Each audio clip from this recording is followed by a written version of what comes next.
Hello and welcome back to this week's episode of the TF Cast. The date is October 30th and we're in the Solarium. I'm your host, Jacob Bases. Today with us, we are very pleased to introduce you to singer-songwriter Emma Josephine. Emma, if you could just introduce yourself to the audience and let us know how you came to be a singer-songwriter here in Mankato and what's up with you. Of course. So my name's Emma and I've been writing music since I was probably about 12 years old. I'm here in Mankato as a music student. I go to school at Minnesota State University Mankato, and I'm in the music industry program and the creative writing program, and I'm very excited to be here with you guys. Well, cool. We're always excited to have students. We like to be as integrated with the university as we can. Maybe you didn't grow up in Mankato, did you? No, I did not. Okay, where are you from, first of all? I am from Ham Lake, Minnesota, so that's north of the cities. Cool. Yeah. Just first impressions coming into Mankato, what's it like to make music here, and what are your aspirations, both personally and through the music industry program that you're a part of? Sure. So when I first came to Mankato, I wasn't even planning on doing anything music related, actually. I was singing in the choir at the university, and they had kind of offered you can go sing in this church choir and just make a few extra bucks on Sunday mornings. And I started doing that.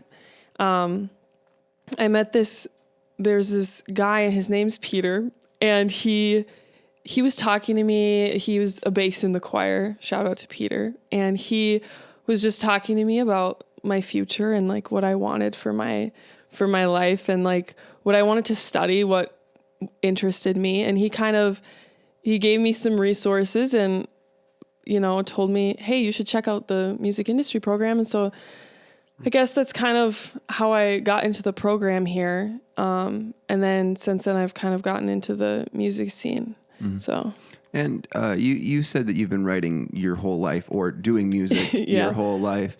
How long has the term singer-songwriter been used to describe yourself? Well,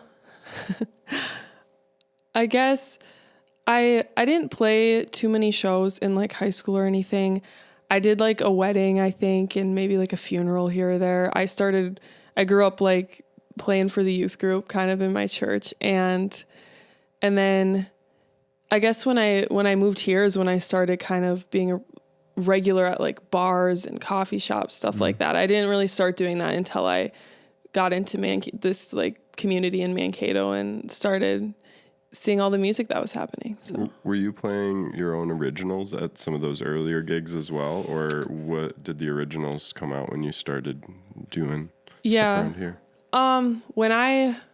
When I started playing guitar, I started writing music at the same time. So it just kind of it kind of happened at the same time for me. And I would play some originals in those settings earlier on. But it definitely wasn't focused around that. And I hadn't been songwriting for a while before I came to Mankato. I wasn't doing a crazy amount of songwriting. I put my first EP out when I was 13. It's this cool. Acoustic, just acoustic guitar vocals kind of thing. And I went to this really nice studio, but I had no idea, what I was doing. How do I produce this? How do I arrange this? And so it's just this really stripped, EP. But I just kind of started entering that world. I guess it interested me, since I was younger. So what made the jump then from, it sounds like you started school without planning to be music industry. So what switched where you were okay, let's give this music thing a go? Was it really just the Mankato scene, or was there a moment you can remember, or what happened? When I first got here, I had started a little band kind of just for fun. And we played one show. I found there used to be a venue downtown Mankato called the Alpine Bistro. It was a little sandwich shop or whatever. And I played on that stage a few times. And then by spring semester, I was in the music program. So I guess I don't know. It kind of happened like really naturally. I don't really know what happened. Like, I don't really know how I got to this place, I guess. But, and then I started opening some shows at Hooligans, and that's kind of when people started noticing, oh, like, she's playing at bars now, I guess. Like, I kind of made that shift to playing venues more regularly. Yeah, that was, I think, the spring of 23, I think. Yeah. So that wasn't that long ago. What's it been like there? I mean, you've mentioned Hooligans a couple times. It's honestly one of the venues I've spent the least amount of time in here in Mankato. Like, I've been there a couple times, but, what's your experience been like gigging there? And, Yeah. The university, Hooligans is nice enough to let the university host some of the performance series there, which is brought in by Dale Hafner. So he runs those programs, and he lets students open up for these artists that are, like some of them, me and one of my colleagues opened up for the Cactus Blossoms. Cool. And now, they're touring around nationally, like internationally. I think they tour in Canada sometimes too. And we just get these opportunities. It's really nice to go and open for these people, connect with these artists, and, get that experience before, you're out like on your own, and you're not given these really cool experiences, and you have to kind of find them yourself. Yeah, I remember seeing promo for that show. That was pretty cool. Yeah. And I also was creative writing your original major? Yes, it was. Yeah. Okay. I was going to say that's got to be a pretty useful tie-in for someone who's a singer-songwriter in the first place. Is that kind of where your creative heart lies in writing, and then this is like another part of it, or how did you find yourself there? I'd say, I guess the creative writing, that was my major when I came to college, just because I felt really like that's what I love to do, is to write, whether that's in like, songwriting. I was kind of into like the journalism route for a while too, and like exploring that. But I think my heart really lies in the songwriting for sure. And that's what, I mean, in my creative writing program, I take a lot of poetry classes, and I like to kind of use that for my songwriting. I don't use them as like separate majors as much as I use them together. And a lot of the creative writing stuff helps with is just like critical thinking, stuff like that. That is just like a life skill, So that's just kind of helpful. Yeah, it was my major before I dropped out. Yeah. My second major before I dropped out a second time. How has the music industry program then been feeling? I mean, you're in it your second year or first? Yeah. So it's still like kind of in mid-range of the program. How is it feeling? Like you found a good home for your studies, or? Yeah, I enjoy everything that I do in the music program. I think a lot of the classes are really relevant to like preparing me for moves that I'm going to be making as an independent artist. A lot of them are really real life application. I think it was last year I took a class on concert production, like touring, and we worked out tour budgets. We worked out, like what's it really look like to have to pay for your hotel room that night, and you're really just making money off of merch, and that's like the reality of being an independent artist. So it's not like some like sugar coated thing. Like it's pretty like real of like, this is going to be how it, how your professional life is going to be, Well, I think you could be confused and think like it's all going to be easy, or there's just going to I don't know. It just happens. But the tours, they have a pack, even the equipment goes in the truck is like something that causes some arguments and stress for the team if it isn't going perfectly. For sure. So it's wild. Yeah. That's the goal though. You're thinking about like taking music industry and then like making a real go as an independent artist. Yeah, I'm hoping to. So as my internship in the spring, I can kind of go on like a like a mini tour, like in the surrounding states that can be used as my internship. So that is probably the direction that I'm going to be going in the summer. I graduate in the spring. So, I'll be going in that direction. And I mean, there's lots of opportunities for jobs in the music industry. Like I'm being prepared for even the marketing and the business side of things. I'm taking classes about social media. I'm taking classes about, like artist management, stuff that'll help with that. Like there's, studio work or, being a talent buyer, there's so many different avenues you can go down with that for sure. Well, you right before this, you played us a couple songs, and I don't want to make any assumptions about, just going off what you said there. How is songwriting, integrated into this, vision you have for the future? One, and where does that take you? And then finally, what is your songwriting process like? Sure. So I'm hoping to end up in Nashville. That's where, that's like a songwriting center of, that's where a lot of jobs are. You kind of have to also be aware that you're following where your job opportunities are. I mean, there's LA, New York City, these are the big kind of music areas. But Nashville probably fits my vibe the best of the songwriting focus and genre focus, I guess. So, and as for my songwriting process, I guess I used to be very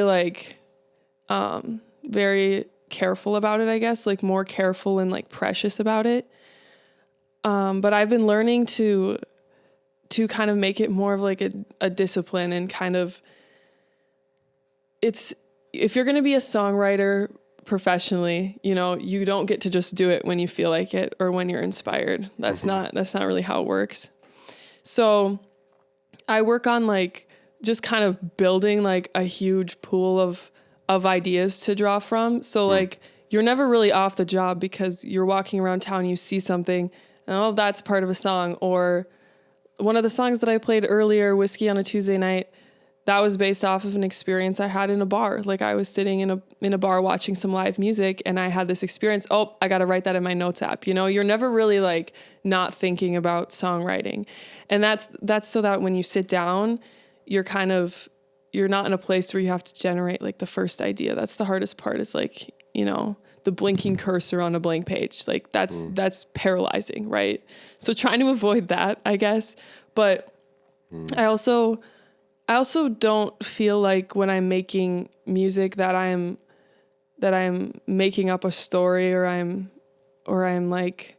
creating something as much as I'm finding this story or, discovering something that kind of already exists. A lot of my music is inspired by real life. So it's just finding these parts of my life that ring true to other people and that feels superhuman, Yeah. Yeah. So it reminds me a little bit about photography too. When you kind of start getting really into it, you start kind of framing things with your eyes, regardless if you have a camera in your hands, and it's kind of the opposite. You're just, bringing things into that artistic pool. When you're taking those notes, are they guy in bar and you remember it and then write from there? Or is it a line that comes to you? Are you typically starting with words that inspire or writing the words later to meet the experience you're trying to convey? I think it's different every time. Sometimes it's just an image, or sometimes it's a story that's beginning. One of my most recent songs that I wrote is called Toll Road. And I wrote the whole first verse driving through the tolls with my family going out east because, and it's kind of a funny song. It's not super serious. And it's just it's just about how everything in life is really expensive, and why does it cost money for me to drive through Indiana kind of vibes. And the whole verse kind of came to me within a few minutes. I don't know. It just kind of, it changes and it's supposed to kind of flow in that way, I think. Yeah. Yeah. It was kind of where my next question was going is, do you got an album like cooking, or like, are you, where are these songs being collected? And Yeah. Well, I'm hoping to maybe have something coming in 2025 that's kind of more along the album lines. Right now I'm working on a music video for one of my songs, and then I'll be releasing that as a single. Cool. Can you talk about it a little bit? Sure. So, I'm recording a song called Telephone Calls, and I've performed it a lot out in the world, so some people may know about it. But it's a song about leaving home for the first time, and going back and realizing that everything has changed. And so it's just kind of it's reflective, and I've just been, I don't know, I think that's just true to like a college experience, I guess. And I think a lot of people, I mean, everyone experiences that at some point. You're leaving your parents' house, and you're like, I'm not really going to live here again. Hopefully. Never know. But so that's a song I'm working on, and we have this cool cabin location that we're shooting the video at. I have Jason Smith. He does aerial imagery media and he does like Minnesota home tours too. He does some real estate photography. He's helping me film that. So, cool. And then I'll be hopefully releasing that audio out, and it's kind of like live acoustic set vibes. So, yeah. What are you excited or preparing for the vision of the video? You like planning locations, or kind of imagining the story and how you're gonna tell it all, or have you shot a bunch of this already? Yeah, we're actually going to be shooting some of it on Friday, so it's coming very soon. So I've been preparing a lot.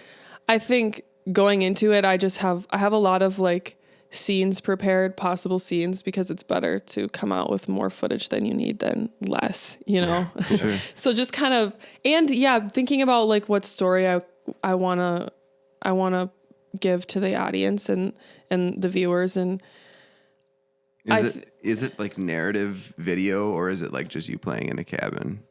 It'll kind of switch a little bit back and forth, but yeah, there's like a base of like me playing in this cabin. So, cause I don't know if you've ever seen those videos of people like kind of, those acoustic sets, they're sitting in like a space, and it gives that live performance. And I think it's really authentic to, the song, and authentic to who I am as an artist, so it makes a lot of sense, I think, for my project. Yeah. Cool. One thing that you mentioned a little bit before we started recording was how you've, over the last couple of years, have had some experience with spending some time in the studio, getting some stuff recorded, and then also playing out. And I think it was sounding like you were gonna say something about what you wanted to do, but I didn't actually ask.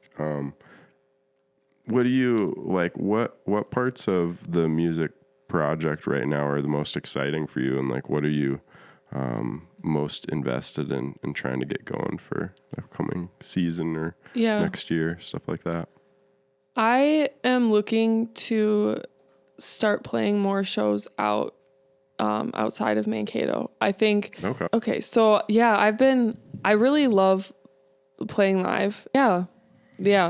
I like the live shows, and I want to branch out and see what that looks like in other cities, kind of tour around, keeping in the Midwest area. So yeah. Well, I'll just ask you another question, of course, instead, which is like what is your kind of like end game performance goal? Like, are you like looking to play as like a solo act, or do you want to start a band? How do you envision yourself collaborating with other artists?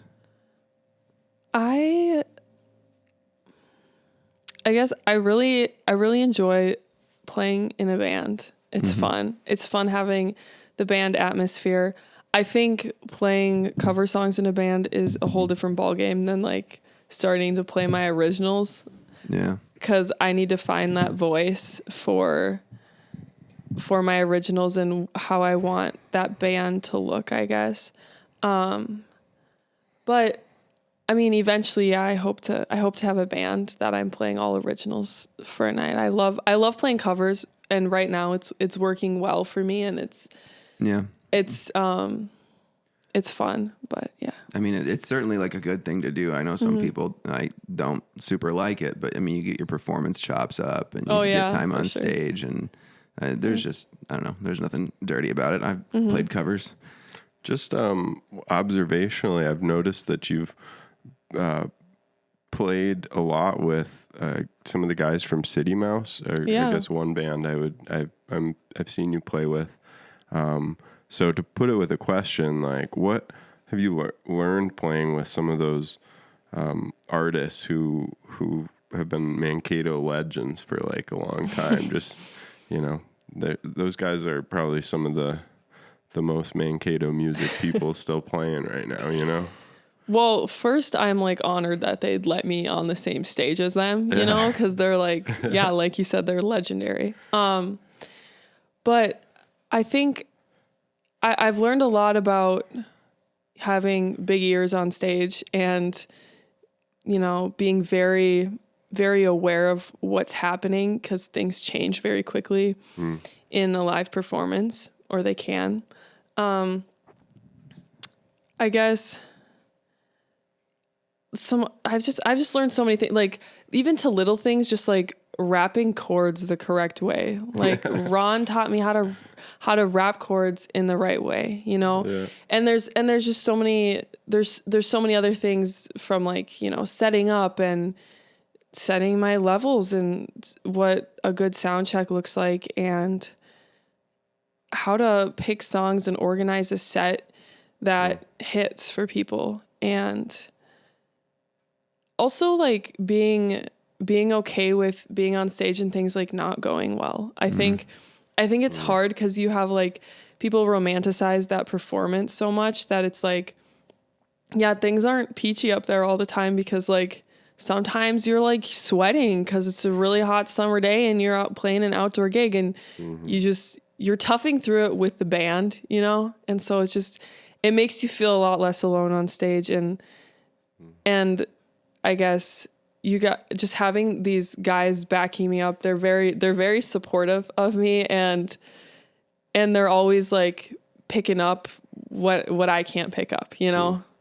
So they're very encouraging to work with and yeah, it's been good. It's really useful. I remember the first time I was, out on stage at all, I was playing with Ocho, who's also like just Mankato, but all he said to me is like, just don't stop. Like no matter what happens, whatever goes wrong, just don't stop playing unless there's like smoke, you know, like, yeah. And most people won't notice and you'll get through it better on the other end. And like that, like you just like that kind of thing is not what you think, but it really speaks to what you said about that like romanticism of being on stage. Like you don't always get what you want up there. And at the end of the day, it's for the people in the audience. So yeah. And that's another thing that I've learned from them is how to like have fun up there. I guess when I play solo, it's a lot harder to kind of like shake off the nerves or if it's a new venue or kind of get in your zone.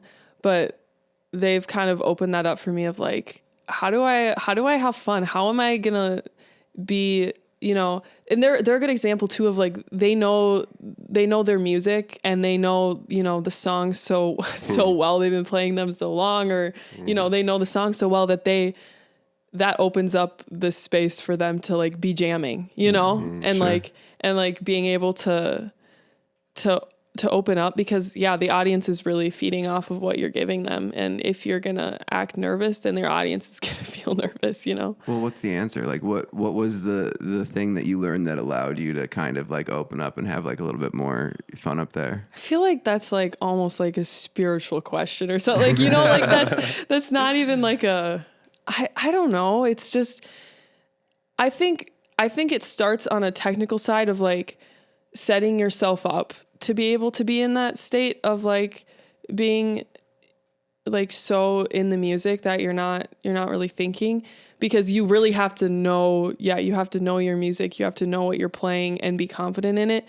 And like once you get past that initial like, oh, I've had enough rehearsals where I'm at a point where I guess a lot of it is preparation, and it's like not the fun stuff. Like it's sitting in rehearsal for hours. Yeah. But then like you're setting yourself up to be in a performance mindset that's fun, I guess. I don't know. I don't know. I mean, that's exactly such a huge part about music, though, is because that's the part that people don't see. And, you know, I guess to kind of bring it back to school stuff too, you know, like what is the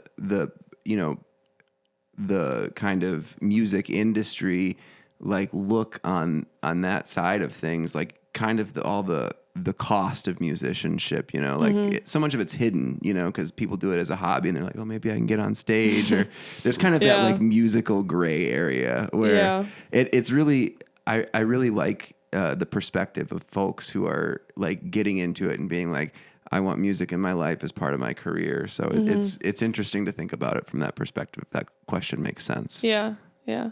So what is the industry, or like the part of those lessons tell you about, budgeting those, parts of musicianship? I think a lot of being in the industry or being just an independent musician is learning how to be really self-sufficient and learning how to do things by yourself, because there's so many things that you don't need to pay someone to do. And also, if you don't know how to do something, you shouldn't be paying someone to do it for you, because you're likely not getting what you're paying for. You know what I mean? So just like being curious and learning all these things so that you're able to advocate for yourself, so you're able to do most of it yourself. Like there's so much, like when you're releasing a song and you need to like register it in your like, you know, you need all these like the mechanical licensing, or like, you know, like there's just like weird things that you don't think about.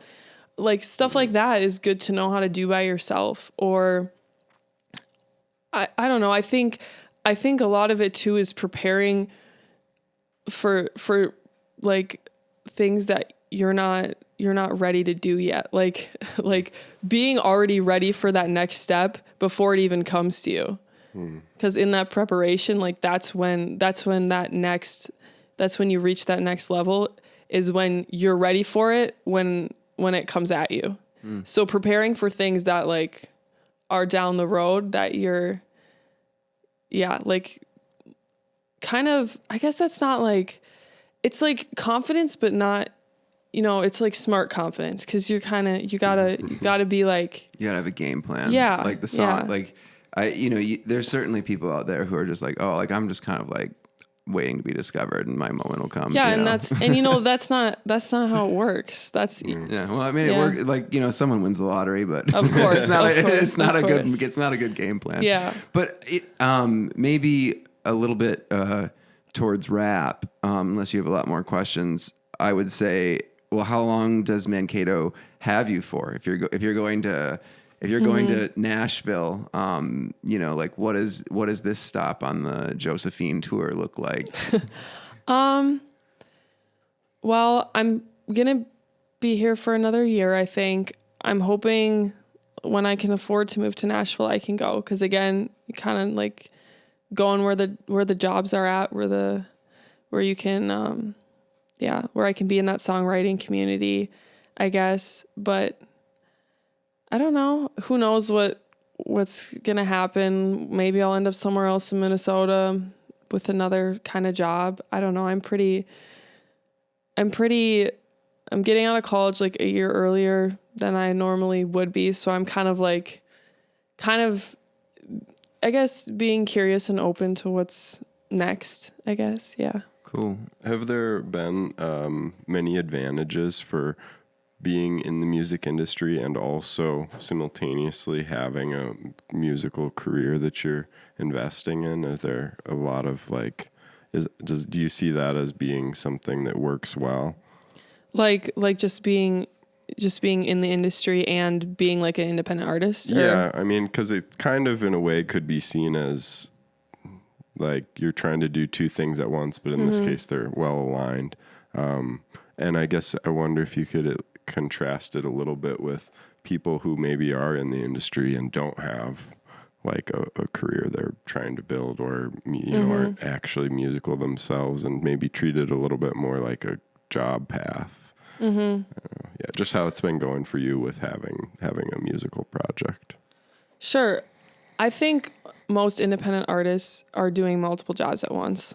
Like a lot of them are. And it's pretty normal to it's pretty normal to be, working an industry job, and then like that's an okay path to take, working an industry job and working as an independent musician. And I think being an independent musician, because I've done so many things for myself, I think I understand some of the ins and outs of the industry that I wouldn't understand, because I'm marketing for myself. I'm emailing these venues, booking venues for myself. Like I'm like my own boss, my own assistant manager. like I have to wear all of these shoes. Stage technician. Exactly. Like I have to be my own audio person. Like all of these things are, I have all these perspectives. So I guess there's an advantage in that. Yeah. But also if people are, taking a more approach of like, yeah, this is my career, I'm on like the business side of things, or I'm not working on a project as a musician, I think they can really dive deep into that too. That's a cool direction to take too, for sure. Well, before we do plugs, do you have any just like fun stories, anecdotes, or like little like Mankato tidbits you just want to share with the audience? Oh boy, that's hard. I'm trying to think if I've had any. I mean, even if it's just like something at the university or like whatever, it's fine if you don't. I think one